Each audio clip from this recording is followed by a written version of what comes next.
I want to take a moment to recognize members of previous induction classes who are seated here tonight. If they could please stand when I call their names. Class of 1965, Dan Snavely.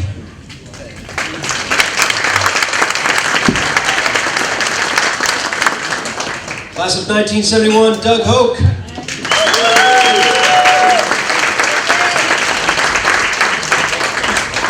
Class of 1994, Jen Richardson.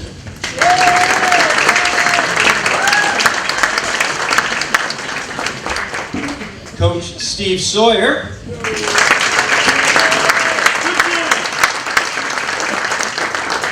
And Coach Dan Kadaris.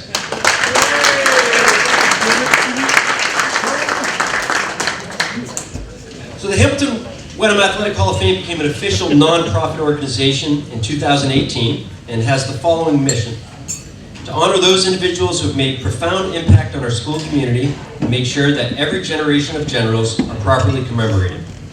Be stewards of the history of generals athletics. Connect alumni with our current student body to inspire and encourage greatness not only in athletics, but in the community and academics. And provide scholarships to our current outstanding student athletes. To make special evenings like this happen, it takes a lot of work. I would like to thank the following individuals who volunteered a great deal of their time to help make this evening possible. Linda Duryea, Chris Campbell, Doug Hope, Athletic Director Craig Genualdo, and Athletic Director Assistant Trish Maidman. Now, it's no big surprise to run events like this. We need money. Being a nonprofit organization means we rely on donations from individuals who believe in our cause. Our ability to continue to honor former student athletes and award scholarships to our current student athletes relies on your generosity. We hope that you will consider making a tax-deductible donation in the near future to support our mission, and you can do that through our website, hwhof.org. Now, sports at the regional are as strong as ever. This past fall, every team made the state tournament, a first in school history.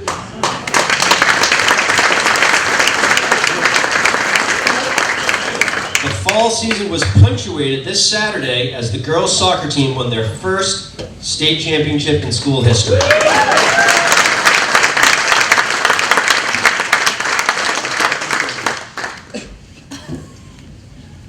We have some special athletes here tonight. 2 alumni that graduated last year in the spring. I would like to have Sarah Cook and Carter Coffey stand up, please.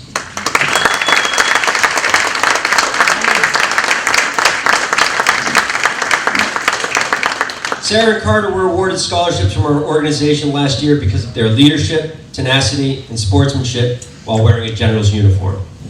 Sarah starred on the field hockey team, basketball and softball teams, and is currently playing softball at Bates College.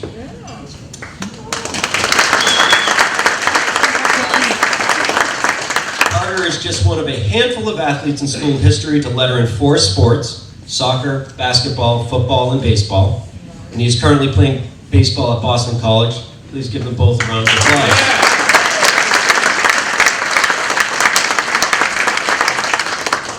And lastly, I'd be remiss to not give a shout out to Trevor Jones, who is here tonight. So Trevor, who was a student here 5 or 6 years ago, recognized the need to connect alumni and current student athletes. And it was Trevor's passion and vision that brings us all in this room tonight, and I want to thank him for his outstanding contributions to our student community.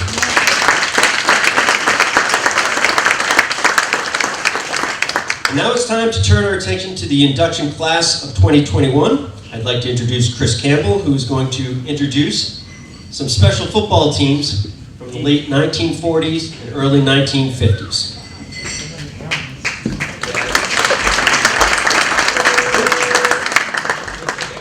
Thank you.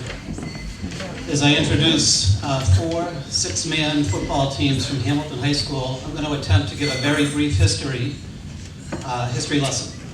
I'm quite sure there are people in this room that will be able to corroborate or maybe correct any of the information that I provide. Before Hamilton-Wenham Regional was founded in '62, students living in Hamilton attended Hamilton High School. Students living in Wenham had the choice to attend school in either Hamilton or Beverly, most choosing to attend the larger Beverly High. Due to a relatively small student enrollment between 1945 and 1958, Hamilton High School offered six-man football. For many years, this fast, exciting, and hard-hitting game was played with leather helmets and without face masks.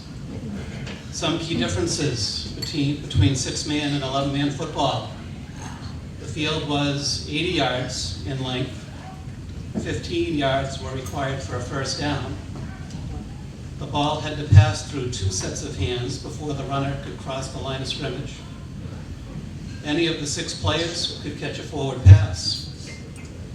And after a touchdown, 2 points were awarded for a drop kick and 1 point for a completed pass or run. In 14 seasons, Hamilton High School won a share of 7 championships. Tonight, the Hall of Fame is privileged and honored to recognize 4 undefeated six-man football teams from this era. To accept inductions on behalf of the six-man football teams from 1947, 1948, 1951, and 1952. I would like to congratulate and welcome Mr. Raymond Whipple and Mr. James Dodge to the podium.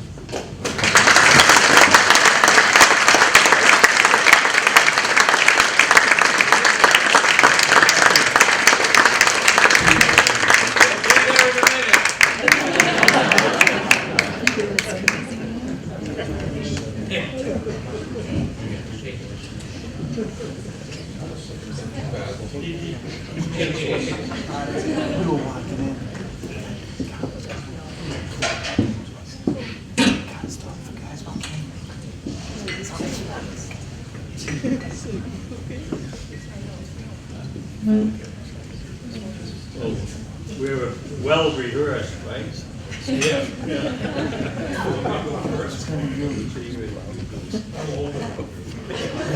Go ahead, be my guest. For the youngsters, six-man football is just what it says. 2 ends, a center, a quarterback, and 2 halfbacks. The best thing you could ever play in football.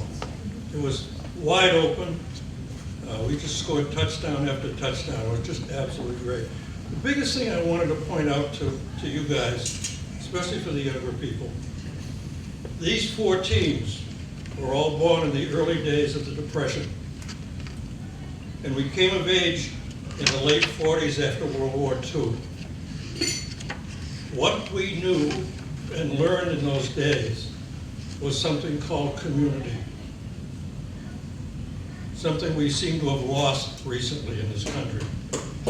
So when a team came together, it came together with an idea that we all helped each other. And so there was not a lot of locker room stuff that had to go on because we knew what we had to do when we got on the field. And we just had a grand time. My only regret tonight is all of the guys that can't be here that played with us. So for me, would you take a moment, just take a moment of silence on their behalf?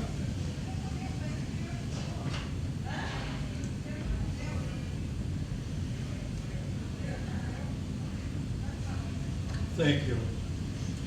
And I'm very proud of what we did.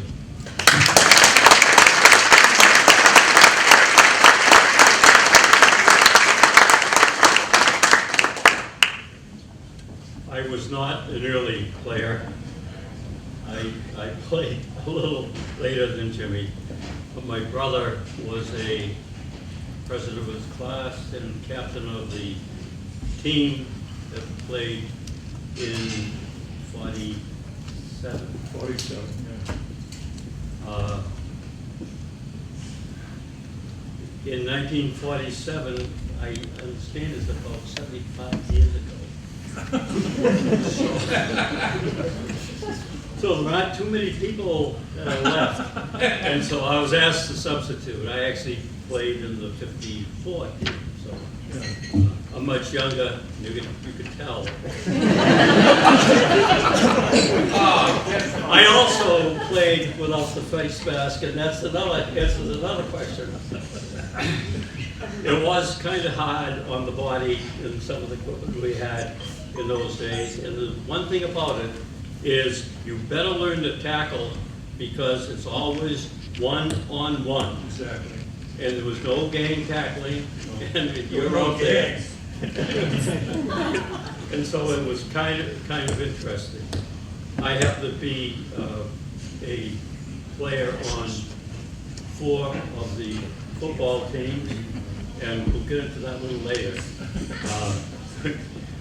I am actually subbing for my brother, who played in that first team. He was a few years older than I. And I got a call from Mr. Campbell the other night, not the real Mr. Campbell. And he couldn't make it tonight, so he asked me if I would speak instead. So I have greatly rehearsed what I'm about to tell you. So he said, I tell you what you can do. He says, why don't you read the statement that's in the Hamiltonian? That was the name of our yearbook at the time.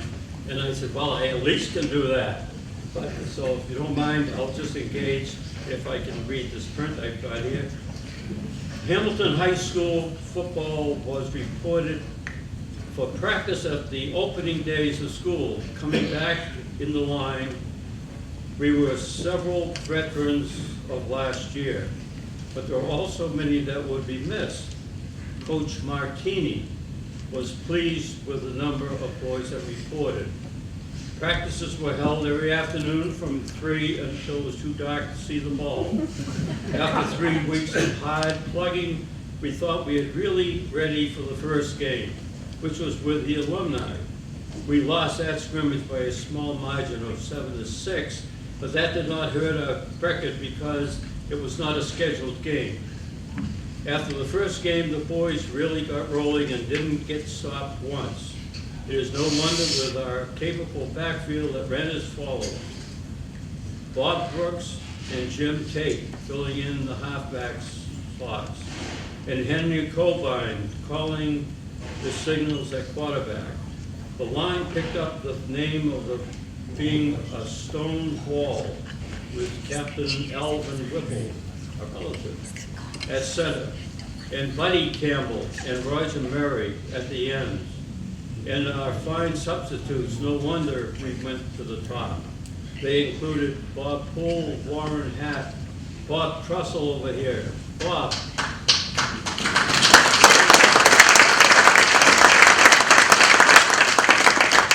Alan Clark and David Gardner. The best game of the year was Hamilton against Manchester. That was always the best game.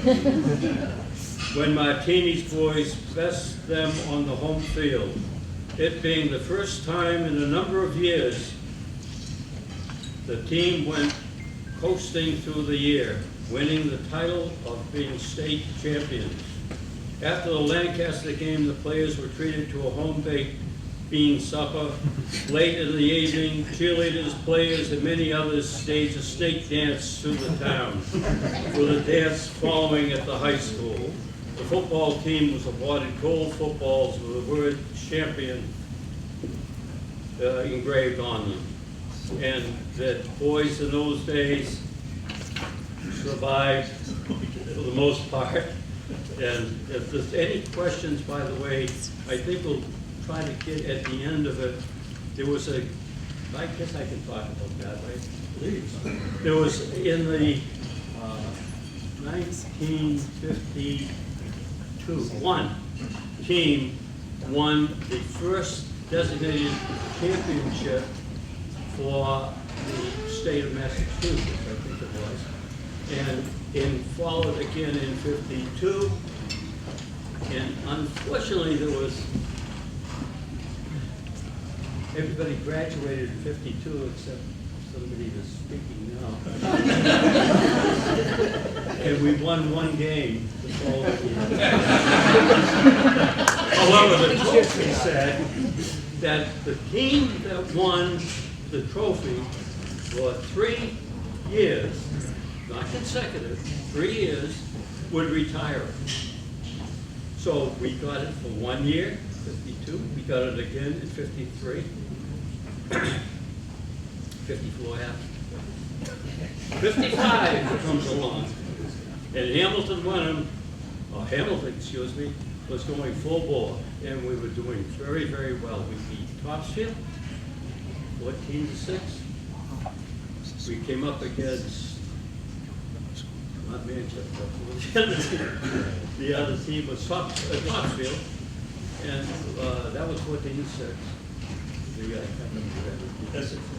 No, it wasn't as exactly. We played both and everybody. But anyway, there were 3 teams, Manchester being the last game, and Manchester beat Hamilton. There were 3 teams came up with 1 loss, and therefore we were 3 champions. So in the 4 years, we had actually won 3 championships, and we retired the trophy. Now, one big problem. The school no longer existed because we went regional, you folks. We had the regional, you understand what was going on. Now all the supplies, everything that happened in Hamilton didn't count anymore. So these things went to the junior high. The junior high was in the old high school, and then the junior high moved to Wenham.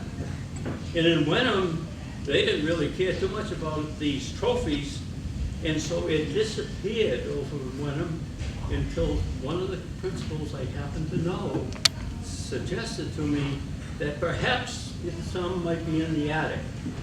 And sure enough, the custodian came down tickled to death because he found the missing trophy that we had won. And so, folks, you have a special treat tonight when you leave this place. Sitting out there on the table is that trophy that we won.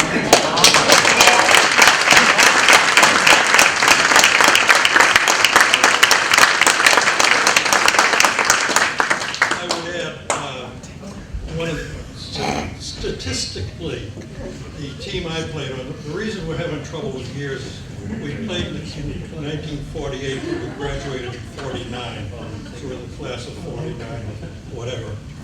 But and the team I played on scored 334 points in 8 games and gave up 84.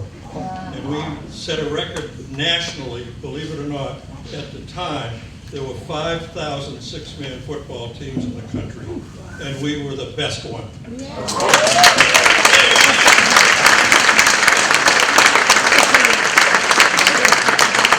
51 team came on and broke that record.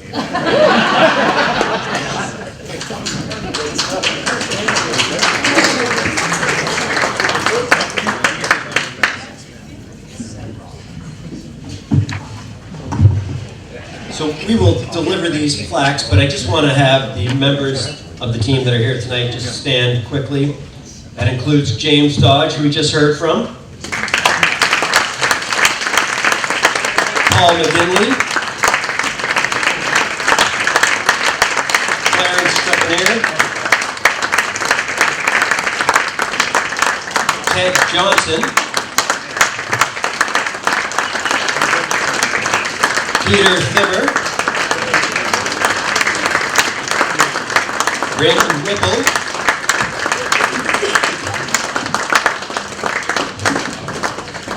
Bob Trussell,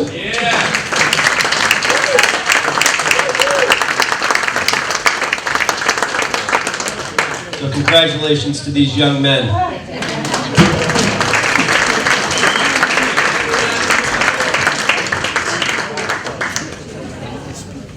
At this time, I'd like to welcome Bill Burridge to the podium.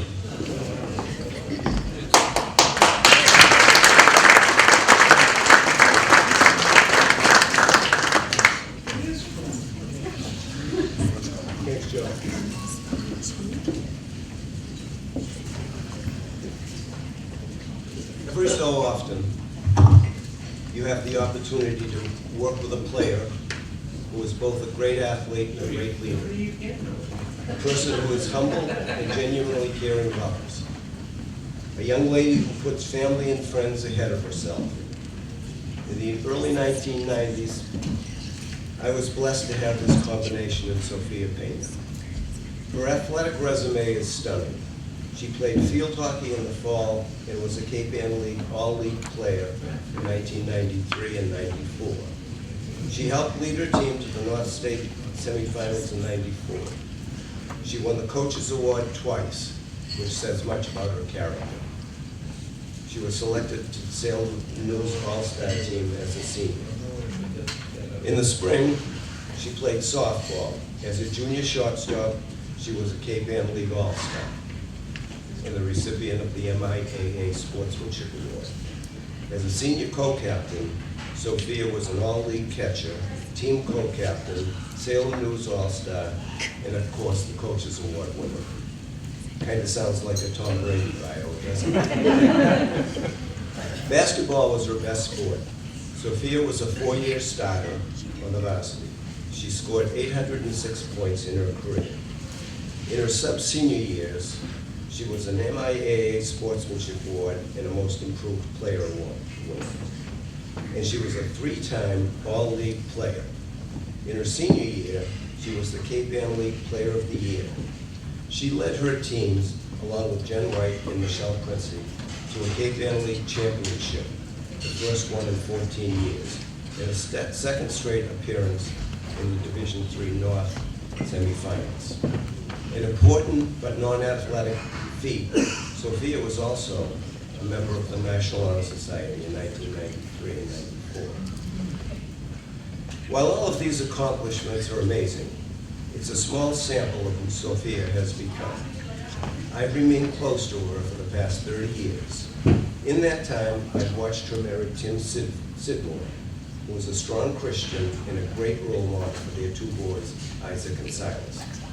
Sophia has become a devoted wife, loving mother, faithful friend, and someone who is respected and admired by all those who know her.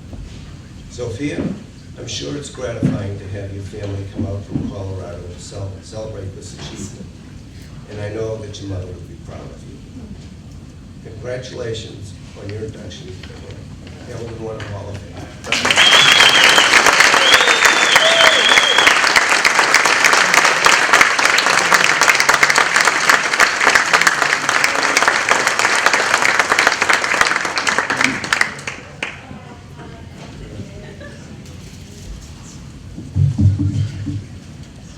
Thank you so much, Bill, for those kind words. And thank you, Joe Marr and the Hamilton-Wenham Induction Committee. It's an honor to be here among you to celebrate and share this moment. I would like to start my reflection by giving praise to God for his faithful love and mercy, and by acknowledging my family. To my husband, Tim, who is and will always be my rock, thank you for your unending support and love. And to my 2 boys, Isaac and Silas, I'm blessed and honored to be your mom. You bring such joy to us, and we're very proud of you. To my mother, Carol, who was more than just my biggest supporter and cheerleader. She loved basketball as much as I did and impacted everyone around her with her humility and grace. You may remember her sitting at our games, writing everything down in her tiny little notebooks. And that's how she stayed calm. It didn't matter if I was playing or I was coaching, she was writing everything down. It wasn't until years later that I realized that those books had not only my stats, but also prayers, encouragement, and praise for everyone. I'm grateful for her and know that she is with me always. And to my father, Alvaro, who traveled from Colorado to be here with us today to represent the Pena family in Colorado who couldn't be here.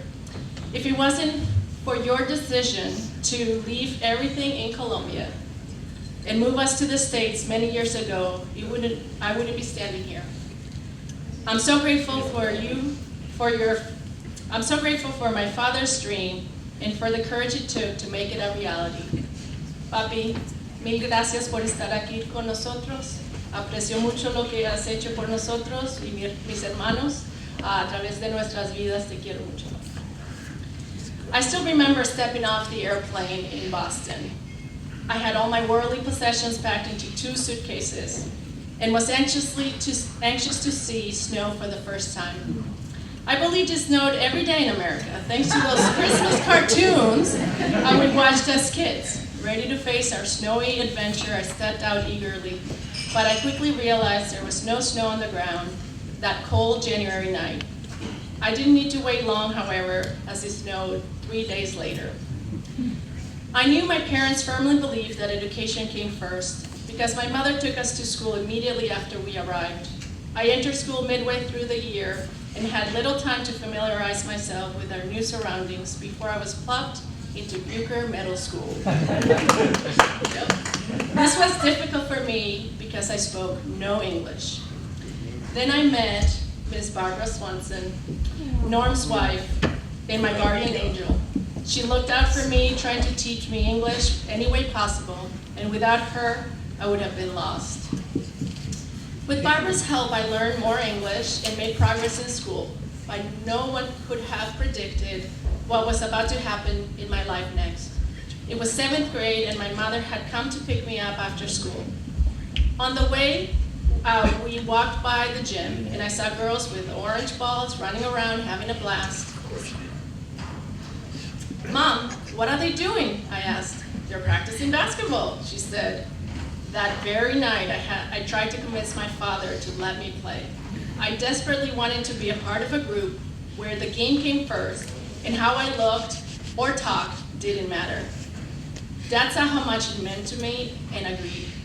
Little did he know that once he had opened the door to basketball, field hockey and softball were next. Obviously, I loved basketball. I really didn't know what I was doing or what Coach Mary was saying, but I was part of a team. I finally felt a sense of belonging, and it turned out that basketball came naturally. I also found a use for my competitive streak.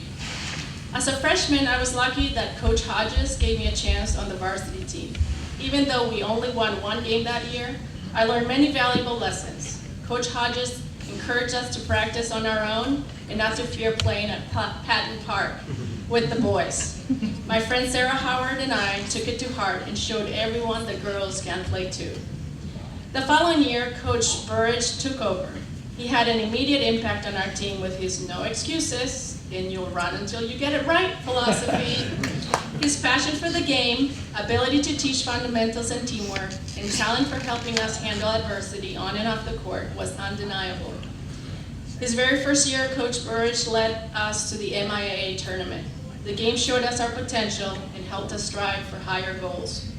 The next 2 years were filled with many special moments. I remember coming out for warm-ups wearing bell-bottoms and dancing to the Bee Gees' Staying Alive, and winning 4 games in 5 days against the top 3 teams on our way to becoming 1994 KPN League champions, just to name a few.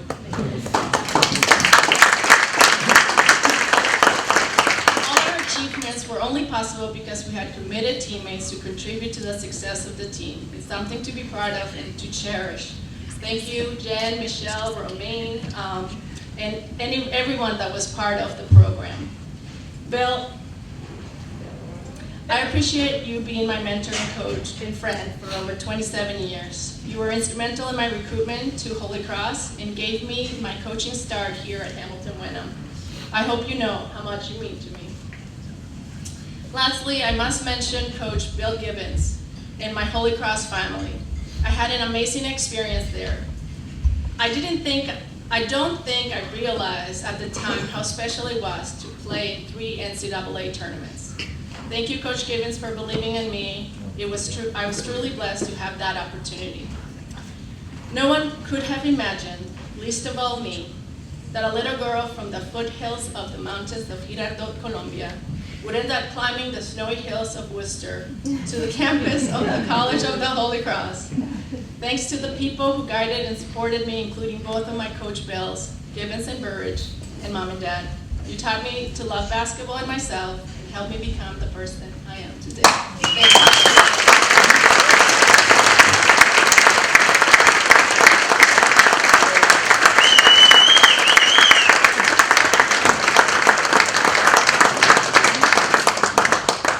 Congratulations, Sophia. At this time, I'd like to invite Athletic Director Craig Genualdo and the Assistant to the Athletic Director, Trish Maidman, to the podium.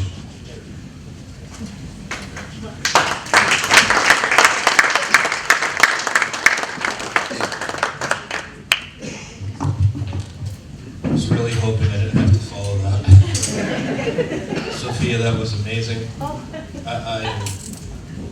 It's unbelievable to listen to your story and your journey, and listen to how much your teammates meant to you, and about how something that I've been thinking a lot about tonight as I talk to incredible people like Linda Durier, Sarah and Carter. Our teammates mean the world to us, and we could, the games, the wins, the losses. I heard the guys from the six-man football teams talking about the scores from a game that happened 75 years ago. And they remember it like it was yesterday. We're about to have a Thanksgiving football game. I remember my senior year, which was, I thought it was 100 years ago, maybe it's not quite that long, but I remember my coach saying, for the rest of your life, you'll remember what this smelled like. You'll remember what this day felt like. It was November 25th, 1993, when I drove to the school. It was 4 degrees out. And he said, you'll remember what it's like. And so listening to all these incredible stories and the history that's in this room that connects us from 75 years ago to incredible student athletes that just graduated last year that, God willing, someday they'll be in our community 50 years from now. That's, I don't know what Trevor is, but that's what this night is about. It's about connecting us from the past to the future. And so we have a lot to talk about, Norm. Yes, and we love you. But I just felt the need to say that. So thank you for your beautiful words. They mean a lot. All right. We talked to Norm a couple weeks ago, and Norm, you excited about tonight? You know, and we'll talk. I said, Norm, there's a free meal. Norm was pretty excited after that. I mean, and that's an incredible. If you look in the program and you open up to where the table is right down the middle, and it's a beautiful picture of Norm. You haven't aged in 100 years, so we love you, Norm. That's awesome. We talked about the generations and how you never forget that, but it's an honor, my friend, to introduce, for us to be here for you tonight. You mean the world to us. When you get to introduce one of your heroes, you reflect on what it means to be a hero. And think back, when you were a little kid, your hero was Larry Bird, or Bobby Orr, or Ray Bork, or Ted Williams, or you think of these great individual people that were out there in the public and everybody knew about. As you get a little older, what you realize is that the heroes really are the people that are in the background, and the people that make everything happen without ever wanting a single bit of recognition, and without ever wanting anybody to realize, hey, look what I'm doing. There's too much look what I'm doing in the world, right? There's too much social media crap. There's too much, hey, look at me and look how cool I am. Heroes are people that do things in the background. And heroes are Norm Swanson. People who, for generations, have showed up early to football games to make sure that the students that run the concession stand have ice. To make sure that Norm does the scoreboard for every game. He comes in the middle of August. Hey, Craig, can you give me the scoreboard? I'm going to go test it out. And so for like a million years, you go give him the scoreboard and everything's fine. Until you realize that one day, they drilled randomly in a spot that cut through the wire and the thing, and now the scoreboard doesn't work, and you have to fix it, and Norm helps you out.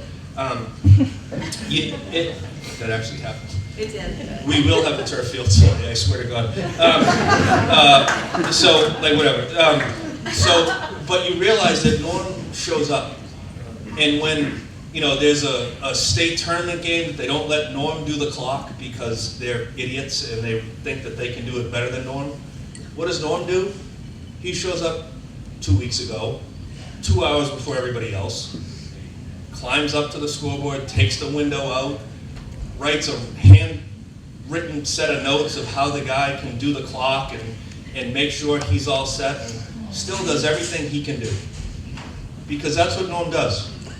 Norm makes sure that everybody around him is taken care of. And I'm so glad, Sophia, that you mentioned his beautiful wife, Barbara. I'm so glad for that. We all love her. And there's no amount of words that can express what Trish and I feel for how much we love and care about Norm. Norm said a couple weeks ago, I don't really know why they put me in. Norm, that to me today. he said that today. Norm, that's why you're in the Hall of Fame. That's actually why.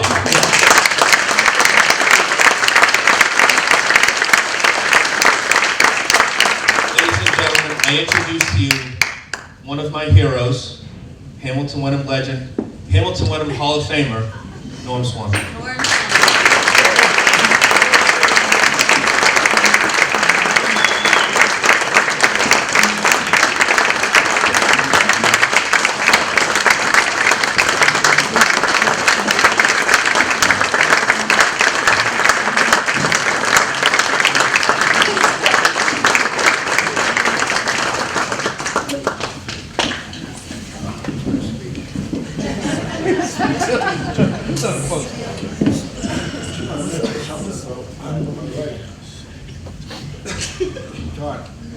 Started teaching at Hamilton when I did in '65. But then we had our kids, she took some time off. Sometimes she came back substitute. But eventually she went to Pingree School, taught Latin for 25 years. One day, one of her students named Teddy was going to correct her grammar. Now, Latin teachers know their English grammar forward and backwards. He was going to correct her grammar. His friend said, Teddy, don't go there. You're going to be miss me. I feel honored and humbled to be here among you people, among all the super athletes and award-winning coaches from this school. I just want to mention that winning and losing are very important, but far more important is teamwork and sportsmanship. As Bud Campbell said in his book, his little pamphlet, what's really important is integrity and sportsmanship. I remember asking Bud a couple of times, Bud, how'd your team do this year? He was a golf coach. He said, I don't know, that doesn't matter. What matters is sportsmanship and how they behave on the course. Because in golf, there's nobody there, it's just them. The coach is here and there, but he can't be with them all the time. So what really is important is how they behave and their integrity. And teamwork, of course, is very important too. Today, almost nobody works alone in the workplace. Everybody works together as a team, and for a young person to learn teamwork at an early age is very, very important. And sportsmanship, of course, as I just mentioned, is important. I just got a few examples of sportsmanship. They're not all from Hamilton-Wenham, but most of them are. One that I remember was girls soccer. This was years ago.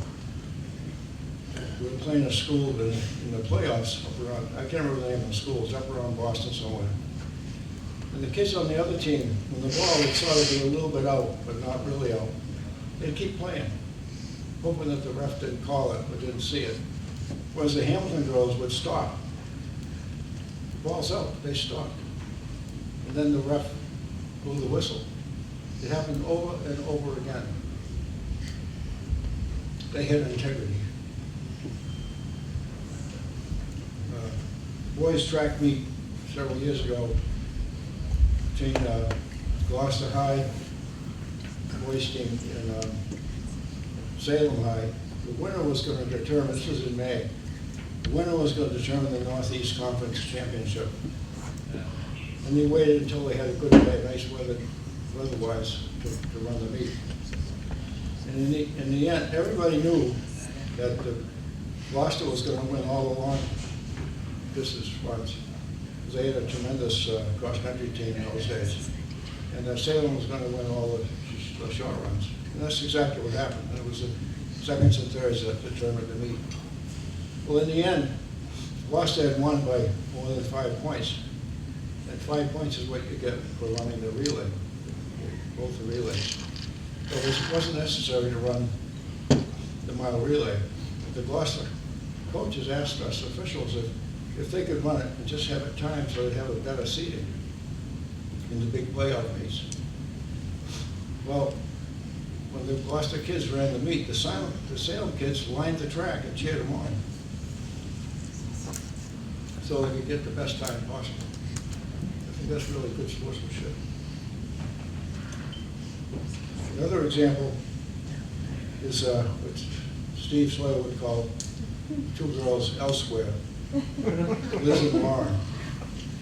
Now, Lauren, I've forgotten her last name.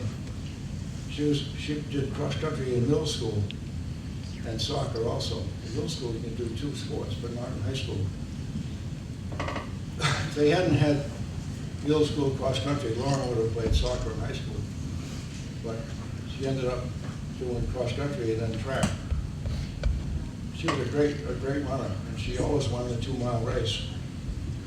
Except when Liz came along, everybody began to realize that Liz was really a better runner.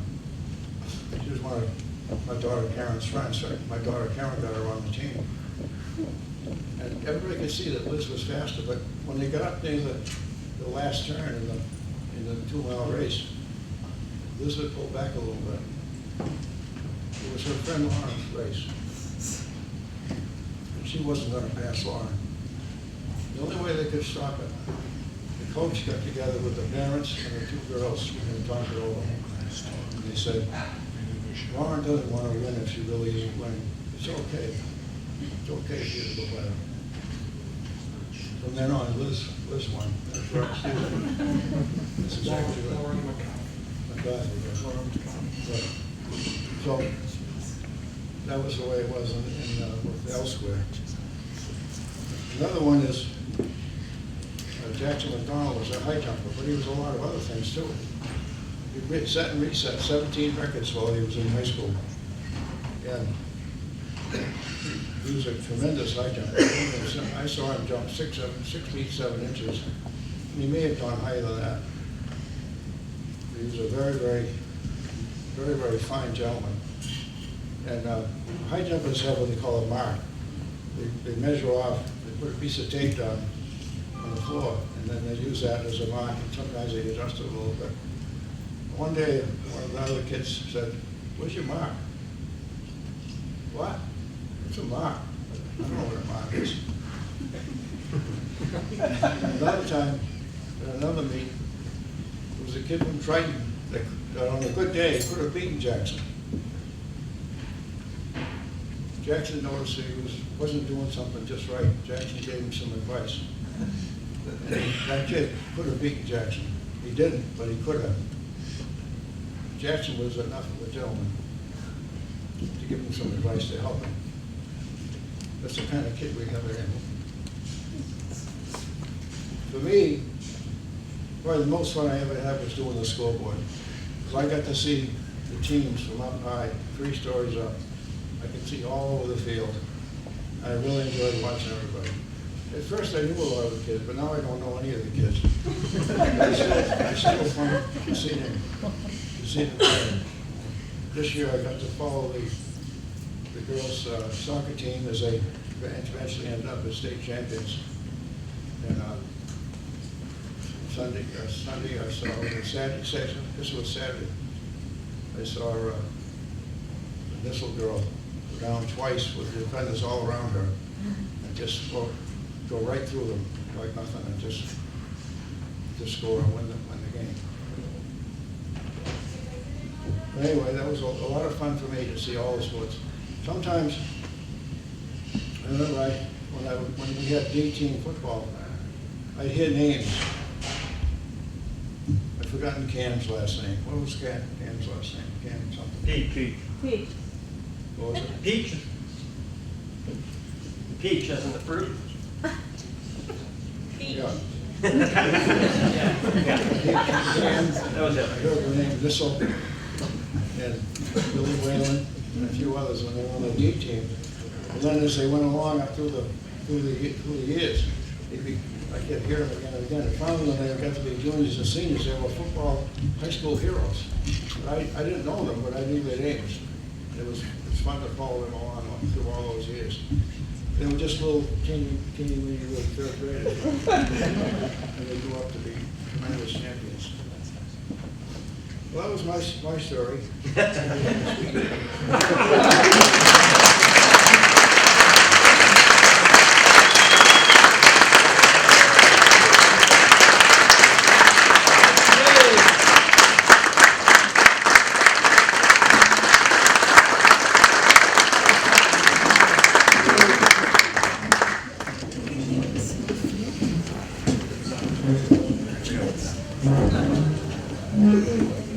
I met up with Norm up in the score booth a couple of weeks ago, and I mentioned that reminded him that he had a few words to say to me. He said, I don't know what I'm going to say. And I said, well, why don't you prove the Pythagorean theorem?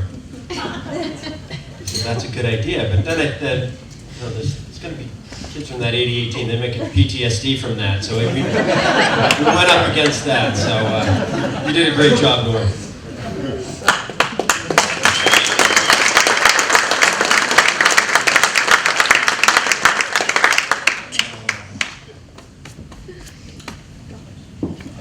Wearing his tartan pants or one of his storied plaid sports coats, or sometimes both, when people met Bud Campbell, they know they've just been introduced to quite a character. I remember my first day of tryouts being a meek freshman and meeting Mr. Campbell for the first time. I introduced myself. I said, Mr. Campbell, it's nice to meet you. And he quickly said, I'm sure it is. I had no idea what to do with that. Yet every fall afternoon, Mr. Campbell would greet us daily at Myopia with one of his inspirational quotes or quips. To this day on the golf course, I still quote him and say, 100% of short putts don't go in. I don't know if that was his original, but it's true. Think about it. Now, being a high school coach is much more than helping a player with their swing, strategizing against an opponent, or getting your team in the game-ready condition. For Bud Campbell, competition was important, but his legacy goes far beyond wins and accolades. I can clearly remember Mr. Campbell taught us that integrity on the course was the most important thing we could demonstrate on a daily basis. With no judges, referees, or umpires on the course, it was up to us players to represent the school with honesty and the utmost sportsmanship. These are values that Mr. Campbell instilled in us daily. As former player Todd Etna expressed to me, my 4 years golfing with Coach Campbell are among the best lifetime memories I have. He made me a better golfer and showed me what a true gentleman looks like both on and off the course. I remember one match during my senior year, suddenly hearing an outburst from the 9th green. Soon after, I saw our best player, a superstar freshman, we'll call Gary, sulk off the course and head back to the clubhouse. Apparently Gary three-putted the 9th, lost his match, and lost his mind in a club-throwing tantrum. I remember Mr. Campbell pulling me aside after the match, saying that Gary needed to be disciplined and asking me what I thought should be done. I remember feeling really empowered that Coach wanted my opinion and was shocked when he asked me to talk to the player directly. He said, Jojo, I was called that, I'll deal with him as a coach and discipline him, but you need to let him know what we represent and what it means to be a part of this team. It was moments like this that demonstrate that Bud Campbell wasn't coaching golf, but coaching us to be better people. Bud taught us to lead by example, to always be honest, no matter the outcome, to work hard in all our endeavors, and most importantly, always be ready for a good joke. It is my honor to welcome Bud Campbell as a member of the Hamilton-Wenham Athletic Hall of Fame.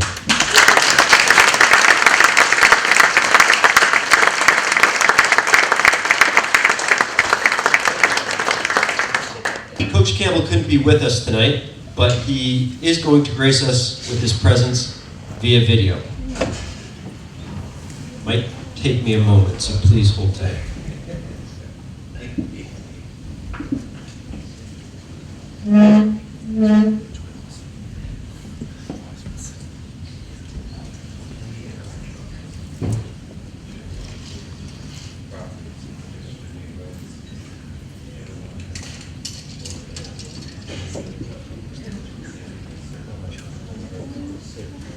Nice tie. Nice tie. Good evening, and I want you to know that I am honored and humbled to be here tonight. Honored through the play and deportment of my golfers. And would not be possible without the exposure and influence of the Hamilton-Wenham coaches that I have associated with over the years. We will start you off by taking you to the golf course, where we had our first meeting by the 18th green. And I would point out to them how beautiful the course is and how well manicured it is. And I want them to take advantage without taking advantage. And I said, does that sound like too much double talk? And then I said, I want you to be gentlemanly, but I also want you to be competitive. Well, to teenagers, they looked at you as to say, is that possible? But anyhow, it proved this point.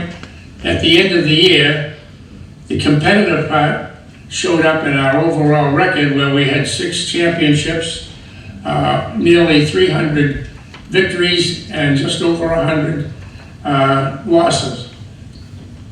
And gentlemanly behavior was acknowledged by the other coaches, who often mentioned how well behaved my golfers were. Now, I would like to tell you a story that happened on the golf course. And it was against North Andover, and we needed to win 4 points to win the match and the season. Well, it turned out my number 4, well, first of all, I'd like to point out to you that those of you that are not familiar with the 9th hole at Myopia, which is our last hole, it's a long, narrow green, totally surrounded by traps, sand traps. Now, my number 5 and 6 boys had finished. My 1, 2, 3, 4 players needed to win all their matches. Well, 3 and 4 had already won their match because the North Andover boys had a lot of trouble with the sand traps. My number 1 boy was on the green, but he was at the very top of this green, way up at the very end, probably 40 feet away from the cup. My number 2 boy was over a mound and down into a gully. He had what I would call an impossible shot, because it had to come up over the mound, over a trap, stop on the green, and not go into another trap. Well, he did that. He had the most impossible shot that I could possibly think of. And he stayed on the green in good shape and a place to win the hole.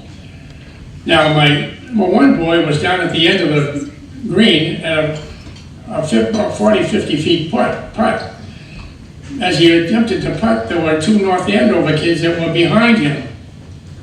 And they were moving their hands, which is unsportsmanlike to be behind anybody, because if you were standing behind putting and you looked to your right and left, your peripheral vision would pick up any motion. Well, I asked them to move. Well, they moved 2 or 3 feet, then I spoke to their coach, and he removed them from the trap. Well, while this going on, my number 1 boy's just standing there waiting. So we wonder, well, how tense he was going to get. Well, I said, okay, John, you can putt now. And he stepped up and he knocked that putt within 6 inches of the cup.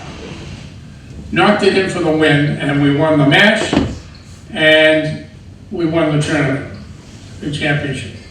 So that was the highlight of my career, I'd say, as far as exemplifying some difficult shots. Now, I would like to read to you an ode that I wrote in 1998 to my final team. And you could spell ode, O-D-E, or you could also spell it O-W-E-D, because I owed it to them. Most of you here tonight may be able to relate to this. Here goes. When you walk down the fairways of life, recognize the wonderful panorama. Then analyze each and every approach. Be sure to keep your head on straight. Then relax and swing with an even tempo. You must be sure to follow through. And remember to replace your divots. That's the end of the ode and the evening. Good evening, and remember, 100% of those putts do not go in. Thank you.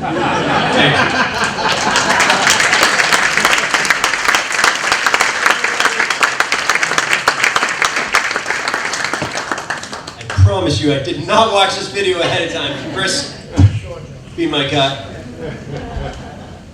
Corley, make sure you're never up here.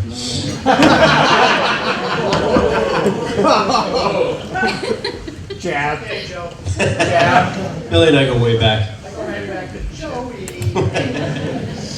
I do want to mention tonight, most of these athletes, with the exception of the Hamilton High School, and the coaches and the contributors and the teams, were under pretty much one principle while they're here. And John Elwell's here tonight. I'd like to give him a round of applause.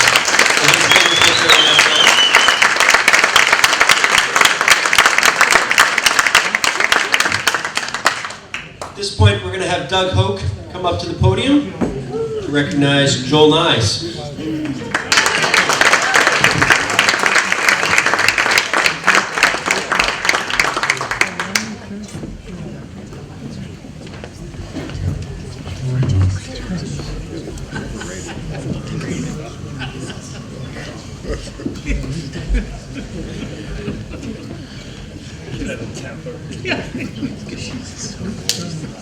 First of all, no, you don't know why you should be in the Hall of Fame? Just teaching me high school math, you should be in the Hall of Fame. Joel, it's my honor and a thrill for me to introduce you to the crowd tonight and to have this opportunity to bring you into the Hall of Fame. For you people who don't know Joel, he'll best be remembered as an outstanding member of the school's state championship in baseball. But Joel's also one of the school's best soccer goalies of all time. He's an outstanding all-around athlete. He is also quite a skier. He has shown me videos of the slopes he has skied that I wouldn't drive General Patton's tank down. In baseball, he was Cape Ann All-League, a Salem News All-Star, and team co-MVP. Pitching his senior year, he struck out 98 in 82 and 2/3 innings for a 2.04 ERA. Perhaps his finest high school pitching performance was out-dueling Stonham's future first-round draft pick, who was actually the 7th overall pick in Major League Baseball, Joe Vitiello, 2-1 in the state tournament. I was fortunate to coach many fine third basemen in my coaching career, but I think Joel was probably the best defensive third baseman I ever coached, and clearly one of the best pitchers. Joel had a major league curveball when he was in high school.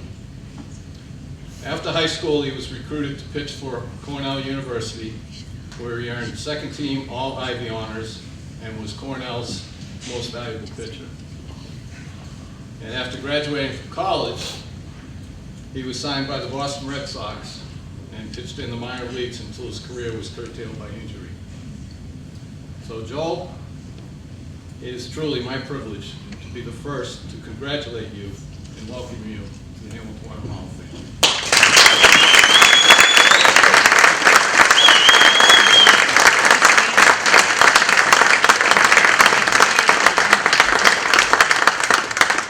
Big print. Coach Oak, I'm the one who's honored to have you introduce me and induct me. Thank you. You know, the kids always loved you, always respected you, and even today, like helping Coach Cooley with the golf team, I still have the inside scoop of my nephew playing golf. The kids still love you today. So thank you. I'm honored. Joe, thanks for your help. And, it's great seeing all the coaches here. You know, you never forget the teachers, ever. And, you know, the coaches are your teachers. I see Hall of Fame coaches all around here. And, you know, I'm just grateful for everything you guys have done for me in my life. You know, I'm grateful, you know, congratulations to the Campbell family. You know, unfortunately, Buck couldn't be here, but great family, great representation of Hamilton-Wenham, for that matter. You know, Mr. Swanson, Norm Swanson, when you weren't teaching us derivatives in class, you were doing something after school, you just told me tonight, why don't you get inducted? Because everybody loves you and what you did. Thank you, you know. And it's nice to hear Sophia's story. It was nice, you know, I didn't know it, and it's great to hear your story. And you know, football stories, great stories. It's just a nice night. So, you know, you don't get into the Hall of Fame without some sort of structure in your life. And that starts with family. My brother Jay was just not here. He's my first right there. He's my first catcher. He was pitching in the backyard. And because of that, I had my best year pitching ever in my career was Farm League, Little League. My brother Jim used to help me. You know, he used to wrestle with us and tackle football and get us stronger. And when I was in the minor leagues, he sent me $100 once in a while to get me by on an $850 a month salary. So my sister Jamie, you know, did sports with me as a kid. She did her own nephews. You know, I don't have a strong enough word to say thank you, Jamie. I don't know. But, you know, my mother drove me to practices my whole life till I was 16. All the time. Practices every day, all the week games, everything. Drove us around, helped out with the school. Thank you, Mommy. You allowed me to do more.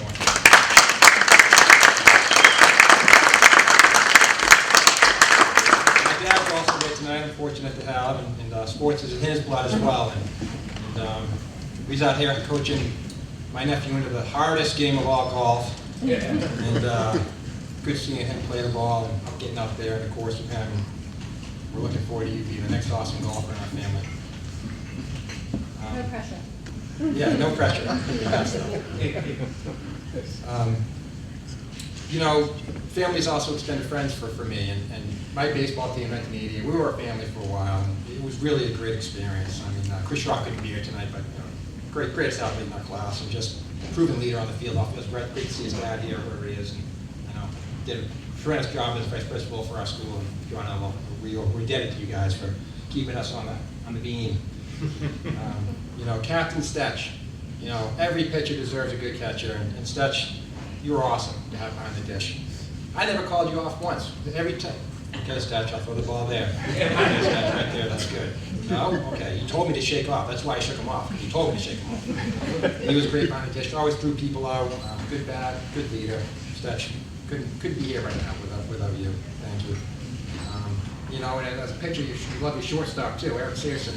I mean, just a model of mechanics, and you know, whether you were my sweeper in soccer or my shortstop in baseball, always were happy when the play came to you. You're like, oh, Eric's got it. So thank you, Eric. You know, you pinned down our infield. At first base, we had Dan Pino, which was clutch. He had great hands. Picked up a lot of errors that we threw to him. Picked it up and had a quick bat. Boy, you are a base coach and third base. You had to be on your toes because you might get one off your chin if you weren't watching. You know, when Stetch couldn't play, his arm was out. We had Sean Maney, who unfortunately a great guy we lost. But he stepped in as a sophomore and pitched really. He caught really well defensively. Really impressed with what he did. A loss. But we also had Rob Collins that could catch if he needed. He was a utility guy. And after college, after high school, he became a hero actually and served our nation. But Rob, it was always great to have you on our team. Thank you. Mercier, same way. Jeff Mercier became a Marine and just a great person. At third base, when I was pitching, we had Andrew Gray, and always confident to have a junior there. And Andrew, he was tough on himself like me, but he had a dangerous swing. And, you know, you had to be cautious as a pitcher. At second base, we had two great athletes. We had Corey Matthews and Chris Delmonico. Deli was the fastest guy in school, And Court might have had the quickest reflexes in the school, so they were always duking it out, and they were always a threat at the plate, always turning double plays, just great contribution to the team. In our outfield, we didn't have any holes. We had Martin McLaughlin, who would roll him left and right, and he had a strong arm, an accurate arm, and maybe didn't let set the blaze on fire when he ran, but anything he'd get to, he caught and made the play. And he had a good arm, and players wouldn't advance, runners wouldn't advance against your arm. It was great. But maybe you weren't blazing the paths on it, but you had Chris Champer, Chris Schrock in center, so they had good speed, and they could cover anything else. Champa was playing center when I was on third. Schrock was pitching, and he was playing left when I was pitching. And Champa would go right into the pond catching a ball if he had to. It's the football mentality he brought to the game. John Toby, I didn't see it tonight here, but Tobes was awesome too, and he had some big plays, and he meant hustle. He worked 100% of the time, all the time. Period. He had one gear on, and that's it. I feel like I'm skipping around here a little bit. There's just so much to say that I'm so grateful for that. So, our season we experienced some tough luck during the year. That happens. But we got some good luck during the playoffs. That happens too. So, basically though, we had a good run in the States, and that's when it really came together for our team. And for me personally, being here, I think it was because of my teams that is the reason why I'm here. In soccer, sometimes I'd ask Eric, kick the ball back to me. I don't want to touch it today. We had such a good team. I was goalie. I didn't touch the ball all game. So, we had a great teams, and with a good team, you can grow within the team and be better. But I don't know where this all comes to me. I'm very grateful for this. And I want to kind of end it just kind of talking a little bit about my team, I think. That's really what means a lot to me is my team. And we work together, like I said. So just real quick, we went to the States. And I don't want to step on Doug Hook's story here, but I'm just going to real quick blast through this. Greater Lawrence, 4-3 win. Andrew Gray had the game of his year, 3 hits, big defensive play, led the charge. Schrock, Pino, McLaughlin all contributed to scoring. Ben Salem, we crushed him, 11-3. Schrock threw a gem, 3-4. He was 3 for 4 at the bat with RBIs. Searson, Nyes, Champa also recorded RBIs. Delhi reached bags 5 times. We were on base that game. Ben Salem. Stoneham, big win, 2-1 in 10 innings. Talked about that, Joe Vidiello. He mowed down 17 of us in the game. We were like rats. Just mowed us down, and we beat him 2-1 in 10. McLaughlin ripped a single in the 10th to get the winning RBI, and made the headlines. So that was good. Big defense in that game, though. We had double plays in the middle between Eric and Delhi. Pino dug out a lot of plays to first base that bad throws. Stetch threw out, I think, 2 runners that game that were just you. You do it all year, though, Stetch. You're awesome all year, throwing people out. You kept people out of scoring position. You made our job easy on the mound. Yes, Stetch, I'll do that. Then we went to Swampscott for the Division North title, and we were down 3-0 in the 9th inning. Didn't look good. Chris Schrock said, nope, I won't take losing. Gets up and hits a bomb for a homer. Now we got 1. It's 3-1. So now we're back in the game now. He electrified us. Next thing you know, Stetch walked, McLaughlin reached on, Matthews loaded the bases with a single, and Delhi drove in 2 runs to tie it up to bring us to extra innings. And the 10th inning, Stetch threw a walk after a good at-bat. Pino crushed a double to the fence, scoring. Stetch, I've never seen run faster on the bat. I was saying earlier, it was like slow motion. Oh my God, he's gonna make it. And he did. Good slide too. He got in foul. So we took that, kind of a biggest comeback win that we really could have had. And it brought us on to the Eastern Westwood, which was the Eastern Championship, which we won 13-10. We were a little bit sloppy that day, and they had my number pitching that day. They were practicing curveballs all day, because that's all I threw. Kids in high school couldn't hit curveballs, so I threw it. So they ripped me a little bit, but fortunately Chris stepped up, and the rest of the team came together. And then we retook the lead. I think McLaughlin had a deep sacrifice fly, and then we sealed it with 2 insurance runs off Champion Seeing Eye single. And then we were off to the States. Here we are in the States, 4-1. This is it. This is the final game. This is as far as we can go. And it looked okay. First inning, we were down 1-0, but that was it. Schrock pitched Jim after that. Not one more inning, not one more run the rest of the game. The bottom of the first inning, back-to-back triples for Searson and Delmonico. Scored our first run, tied it up. We did it again in the 5th inning. Delhi got on, stole another base. We're so fast to work base all the time. And then Eric hit him again. So we got it in. Toves made a great play from right field to hold them back. Matthews drove in Pino in the 8th for another run. I drove in Delhi in one of the innings. We ended up taking a 4-1. We had our teammates there, waving a flag, Hokies heroes.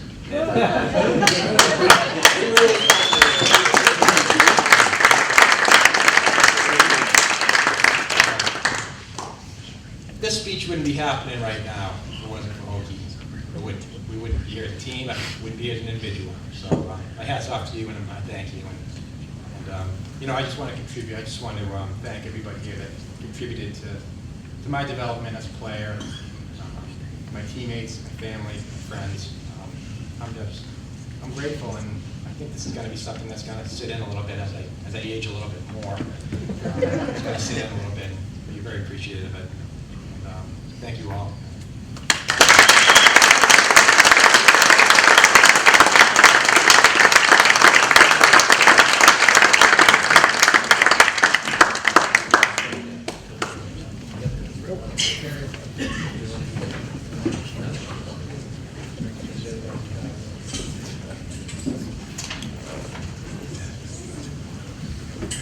I'd like to welcome Chris Campbell back to the podium.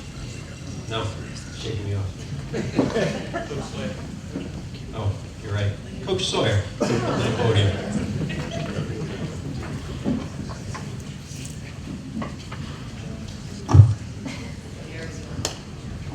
When something big happens, my favorite word is wow. This is a wow evening together. Congratulations to everybody. I may have to hold this up. No, I'll hold it up. Yeah. Joey Ma was a former student of mine years ago. I taught mathematics along with Norm. Joey sat in the front row in the middle seat. I put him there because he was a bad actor sometimes. What's the weather today, Joe? That's a good one. He'll tell you on that one. I think I got it. Anyway, I want to congratulate Joe on what he's done so far at Hamilton-Wenham Regional and putting this night together. He took over leadership. He brought important people along with him, made this meeting tonight possible, and I would like everybody to stand up and give him a round of applause because this is awesome what's going on tonight.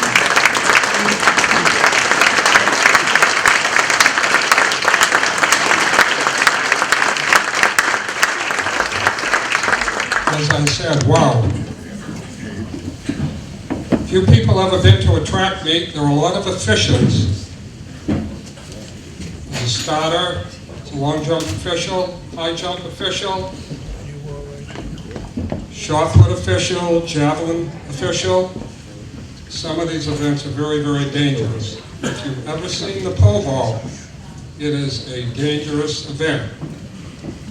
High school kids with no pads, some with helmets, some with no helmets, running down a runway, putting that fiberglass pole into the box, trying to get up in the air, 9 feet, 7 feet for the girls. Some girls are doing 12 feet now. Boys, 10, 11, 12, 13. It takes a lot of patience and understanding to act as an official in that event. Very difficult getting officials nowadays. A lot of them come in, they work half of the meet, and they're gone. Norm Swanson has been my pole vault official maybe 40 years? 35, 40 years. Not bad. That is a tremendous commitment from Norm, along with all the other stuff he does at school. Please give him a hand. That is so awesome.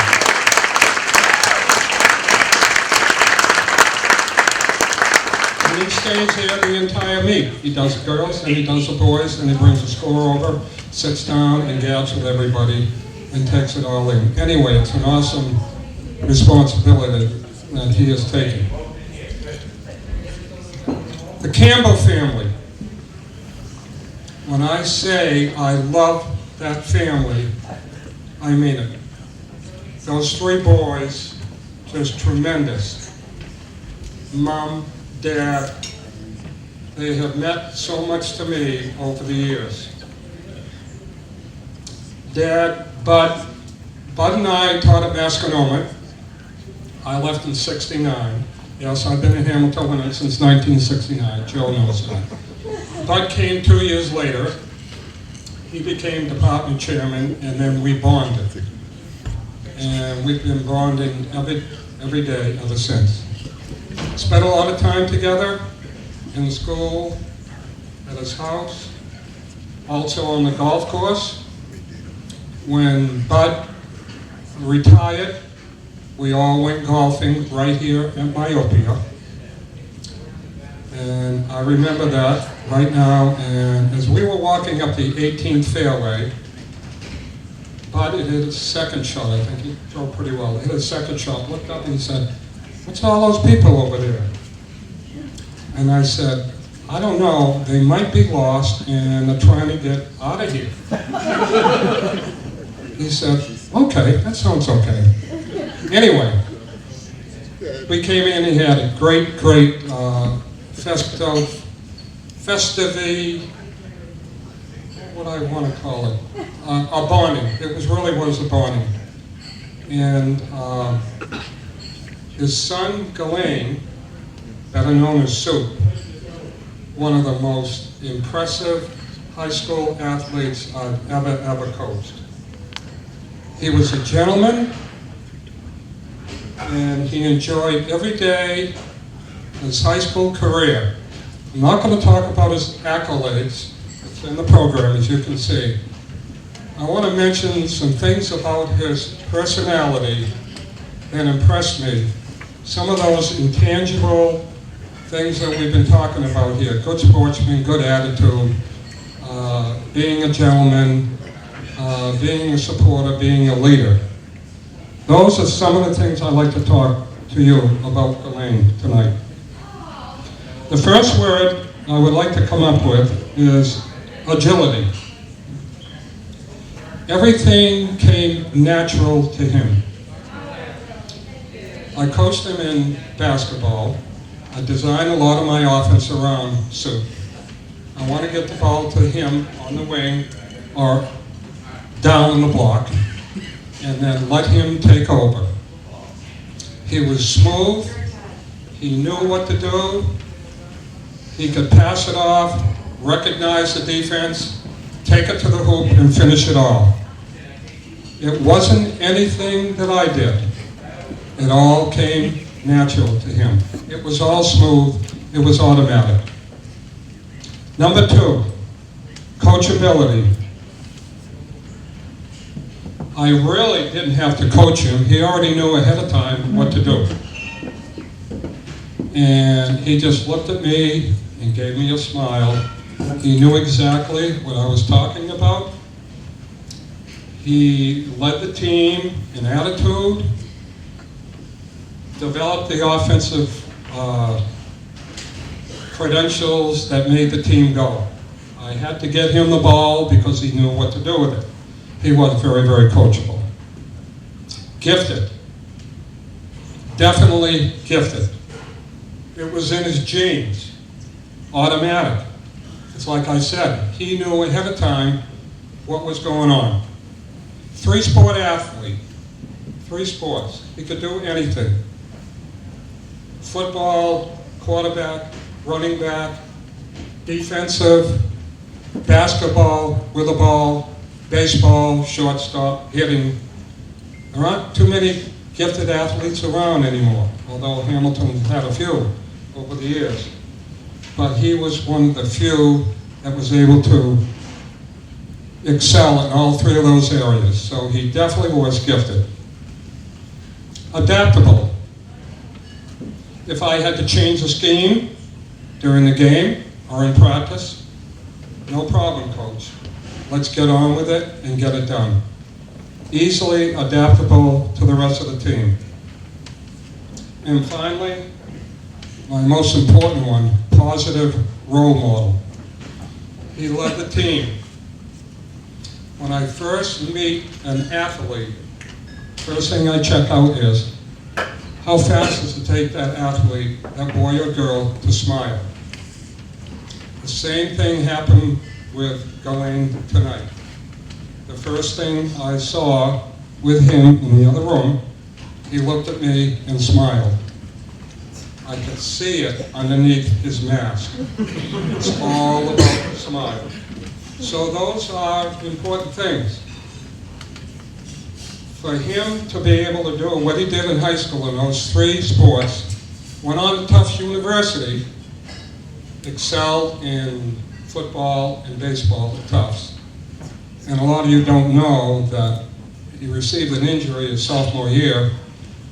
He wasn't able to continue. Who knows how far he could have gone with his natural tendency. He was by far outstanding athlete, and even better than that, an outstanding person. Hall of Fame inductee, Campbell, please come up here and accept your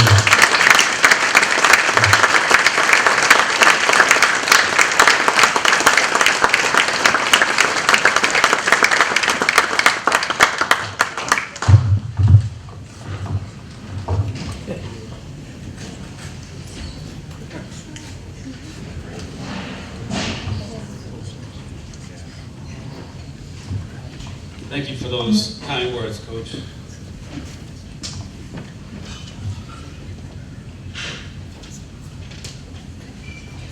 I appreciate everyone coming out and supporting the Hall of Famers, past and present. I would like to first thank my parents, who, looking back, I think kept me pretty grounded for most of my athletic career. I think they kept me grounded sometimes in more ways than one. I wish my father could have been here tonight to accept his induction in person. However, he is home, being safe, resting comfortably, as we all witnessed in this video.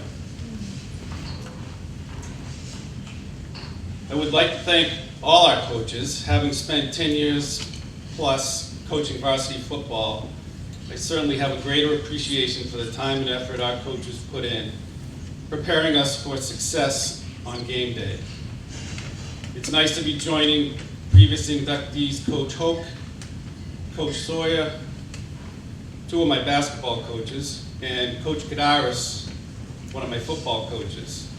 All have left a lasting impression on me, and I'm joining some very elite company. It's good to go in with Mr. Swanson, who taught me everything I know about calculus, but I'm not sure we want to quantify that. Since there is an age disparity between Joel Nyes and me, I've never had the pleasure of being Joel's teammate at the regional. However, after high school, Joel and I played summer baseball together. And being in center field, I had one of the best seats to watch Joel deal and make many hitters look foolish. It's great to be going in with you, Joel. I want to give a shout out to all my high school teammates, many of whom I remain in contact with till this day.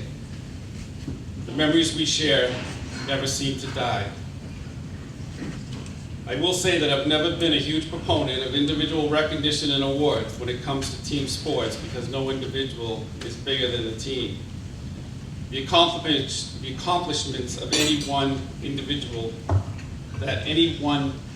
achieves in team sports is never truly their own, and therefore I am very humbled to be standing here tonight.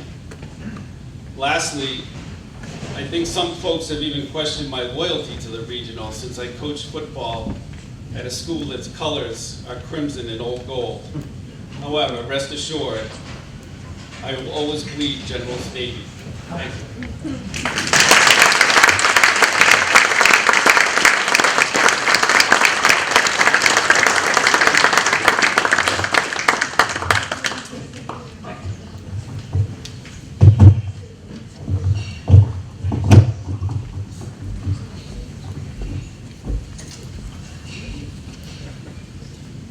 And our last induction tonight, try that again.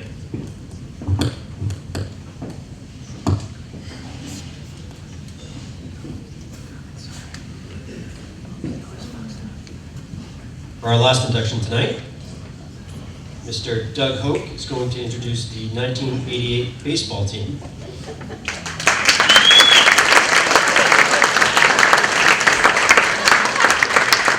I may add, Joel and I stole every bit of his material earlier. He's got nothing left, so it's going to be a stand-up routine here. So let's see how he does. Thanks, Joel. So I got left of a 5-page speech. You do a very good job. So you can Oh, you did a great job. And actually, it's much better that you did it because you're much more handsome to look at. You're much more articulate than me. And these people are probably very happy that you did that. They're not going to have to listen to me much longer. But I would like to say I'm extremely proud of this team and feel very, very fortunate to have had the good fortune to have been their coach. This was quite an accomplishment when you consider that in school history, only 3 boys teams and 2 girls had won state tournament championships. These guys remain the first boys team to win a sectional title, the first to win an Eastern Mass title, and the only baseball team to win a state title.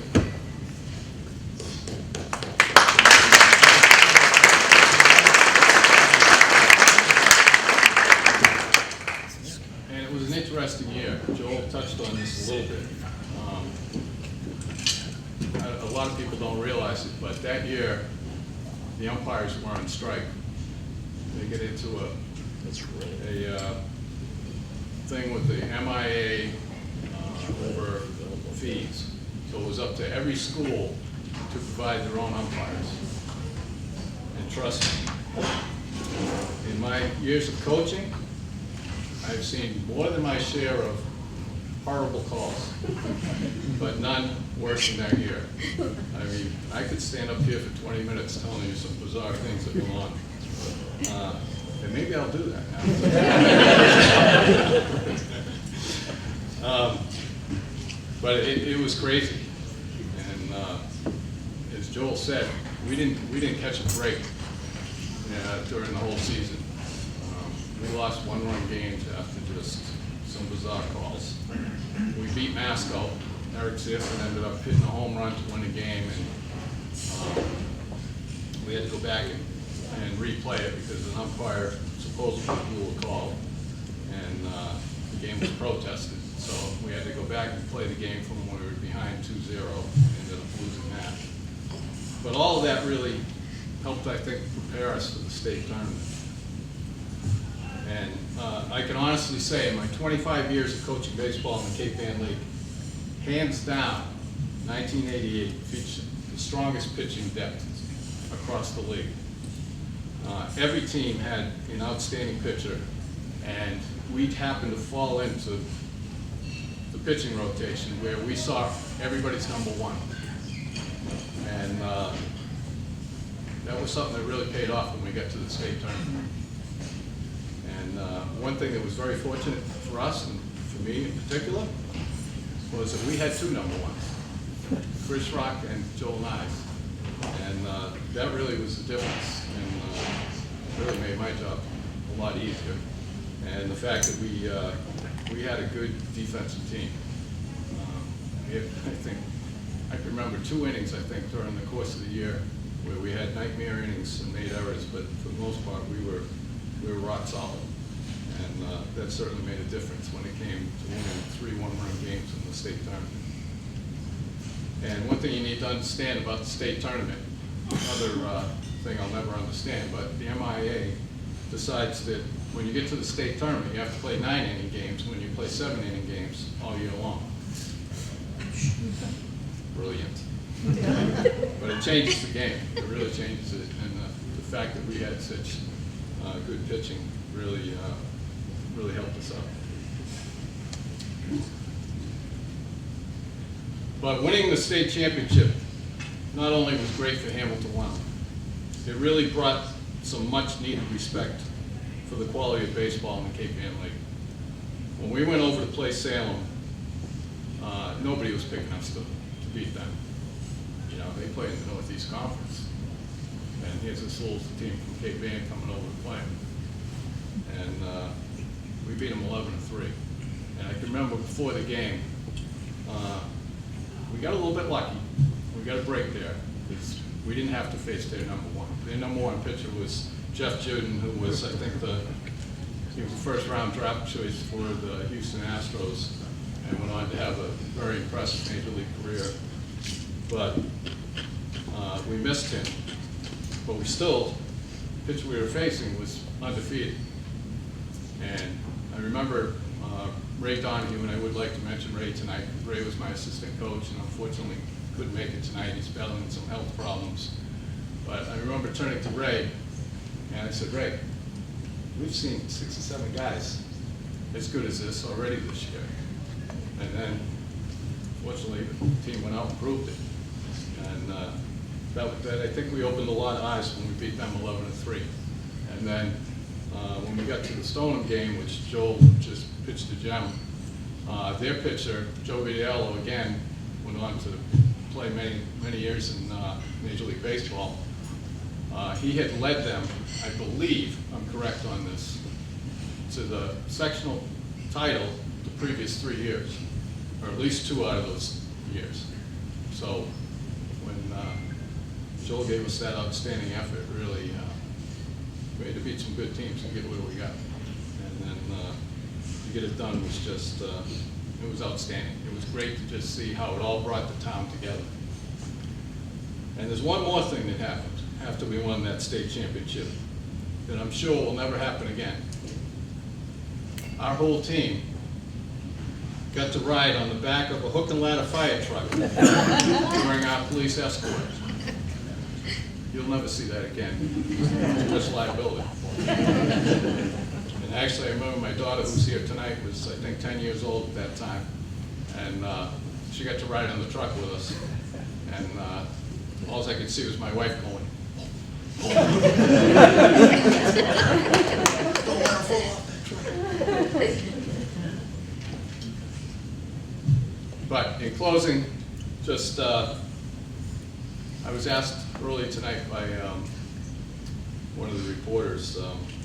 He said, "Well, you know, you've been inducted into the Hall of Fame, and you know, now you're going in again. What's different about this time?"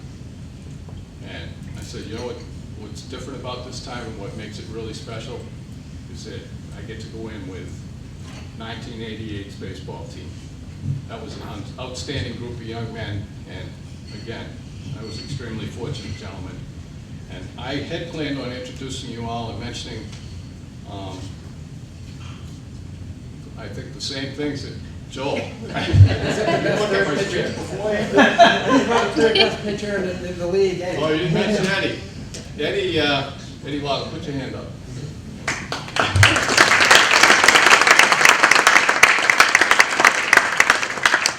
Poor Eddie. He got stuck behind, you know, Chris and Joel, and he didn't get to pitch that much because those guys threw complete games all the time. I mean, it was kind of unfortunate for him, but he was a junior, and he got his chance when he was a senior. But yeah, that must have been tough, Ed.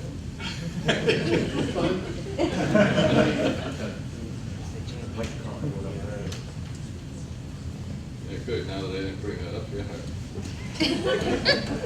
What sucker Joe was that? You don't need it? No, I don't. That's fucking mean.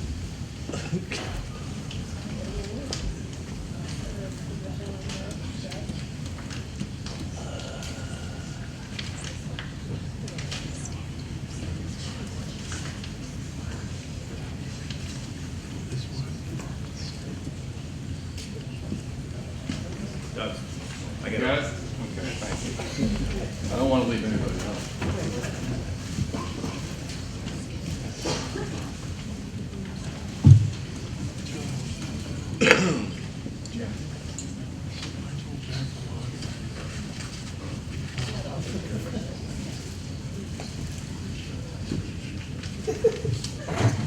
wants to know what he said. All right, I'm going to start with the seniors. We'll start with Joel. I don't think you need to know too much more. You found out a lot about him tonight. Why don't you guys come on up here and we'll get a team picture after. All right, the captain, Stetch, John Stetchberger.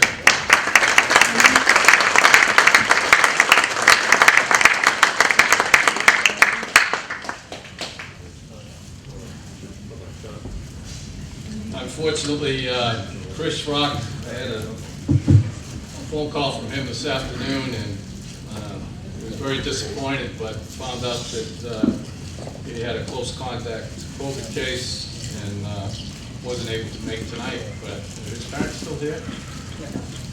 So we'll have. You want to run down to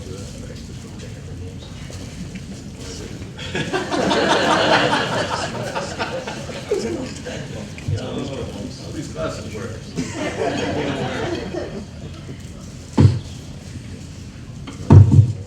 Eric Searson.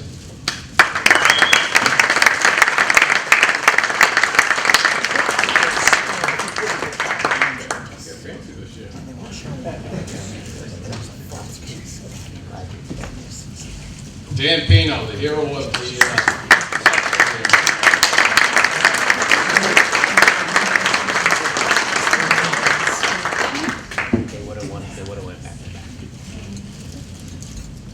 Hey, thank goodness you hit that ball as far as you did, because it took Stetch forever to get around. Chris Champa.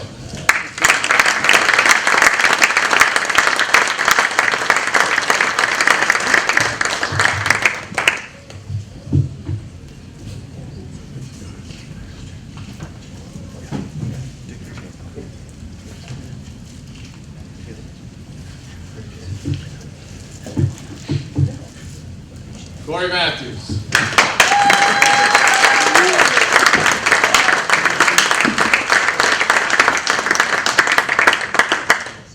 If you need a good place to eat, this guy owns like 4 restaurants.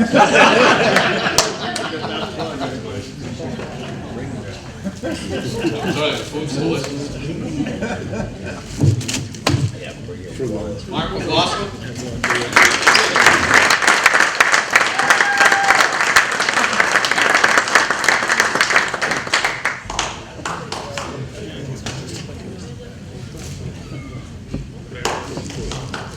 Rod Collins.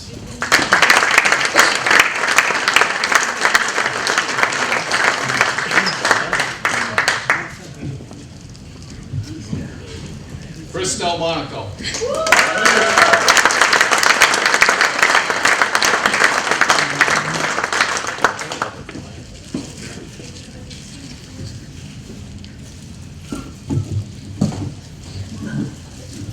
I think that's for the seniors, right? So we had 2 juniors on the team that year. Andrew Gregg was our third baseman.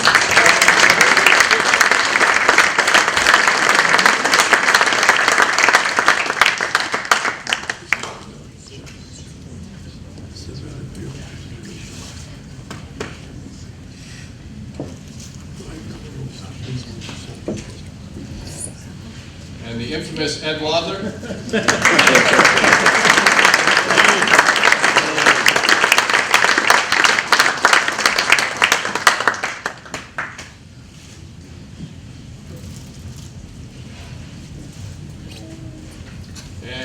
We actually had a great turnout.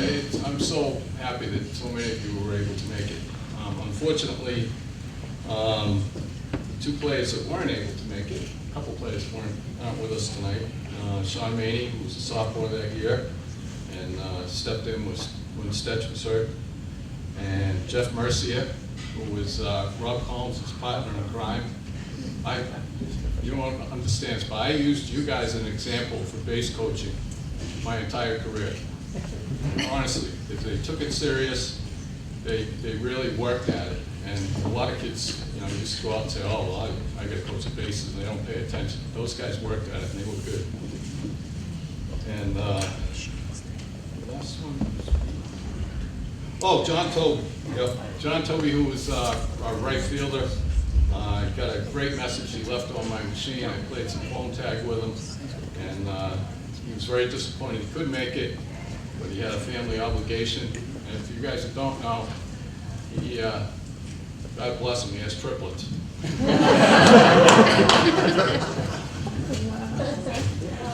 So when I left the message back, I said, I understand why you're not making it.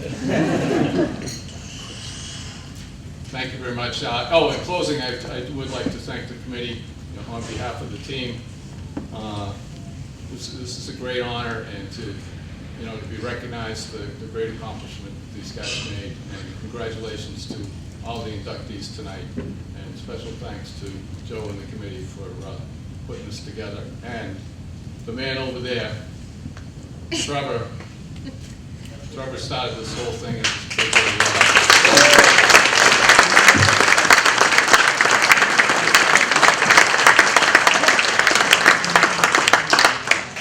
Thanks for putting up with us.